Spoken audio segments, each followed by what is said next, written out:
মুন্নি বর্মন। আজকে সকালবেলা চেক করলাম, ট্যাবের টাকা আমি পাইছি। আশা করিনি যে আমি এত তাড়াতাড়ি টাকাটা পাবো। টাকা দিয়ে ট্যাব কিনবো, দেনমা হাই স্কুল।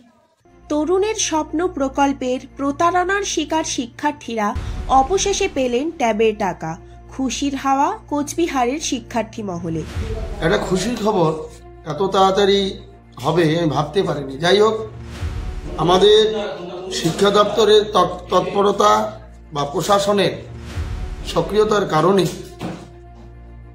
আমরা আমাদের কাজগুলো করে গেছি এবং আমাদের মেয়েরা তাদের সেই ট্যাবের টাকা, যেগুলো টাকা হ্যাক হয়ে গেছে, তাদের অ্যাকাউন্টে ঢুকে গেছে। এটা একটা খুব ভালো খবর।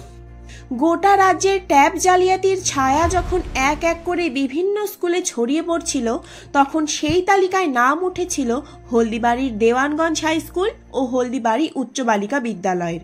তবে শিক্ষা দপ্তর, স্কুল কর্তৃপক্ষ ও প্রশাসনের তৎপরতায় ট্যাবের টাকা নিজেদের অ্যাকাউন্টে ফেরত পেয়ে খুশি প্রতারণার শিকার হওয়া শিক্ষার্থীরা। আপনারা সকলেই জানেন, তরুণের স্বপ্ন প্রকল্পের মাধ্যমে একাদশ ও দ্বাদশ শ্রেণীর ছাত্রছাত্রীদের 10,000 টাকা করে দেওয়া হয়, যা ট্যাব কেনার জন্য বরাদ্দ হয়েছিল। কিন্তু কিছু শিক্ষার্থীর টাকা নিজেদের অ্যাকাউন্টে না ঢুকে সেই টাকা ঢুকে গিয়েছিল নাম না জানা অন্য অ্যাকাউন্টে। ফলে সেই টাকা প্রতারণার শিকার হয় শিক্ষার্থীরা। আদৌ টাকা পাবে কিনা বা পেলেও কতদিন নাগাদ পাবে, সেই নিয়ে একটা প্রশ্নচিহ্ন তৈরি হয়েছিল। তবে এরই মধ্যে এলো খুশির খবর। জানা যাচ্ছে, কোচবিহার জেলার প্রতারণার শিকার হওয়া শিক্ষার্থীদের অ্যাকাউন্টে এক এক করে ঢুকতে শুরু করেছে তাদের ট্যাব কেনার 10,000 টাকা। এতে তারা ভীষণ খুশি। গিয়েছিল সেটা আমরা তো ব্যাংকে গিয়ে যেটা জানতে পেরেছিলাম যে অন্য একটা অ্যাকাউন্টে ঢুকছে, অ্যাকাউন্টের খোঁজখবর আমরা নিয়েছি এবং থানায় এফআইআর করেছি বিষয় নিয়ে।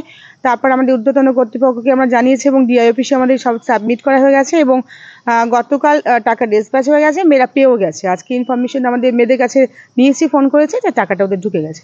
হ্যাঁ, ওরা এখন ভীষণই খুশি, ওদের টাকা ওরা পেয়ে গেছে। হ্যাঁ, আমরা এখন নিশ্চিন্ত হয়েছি। আপনারা দেখছেন নর্থ বেঙ্গল সমাচার, উত্তরের বার্তা, সত্যের পথে।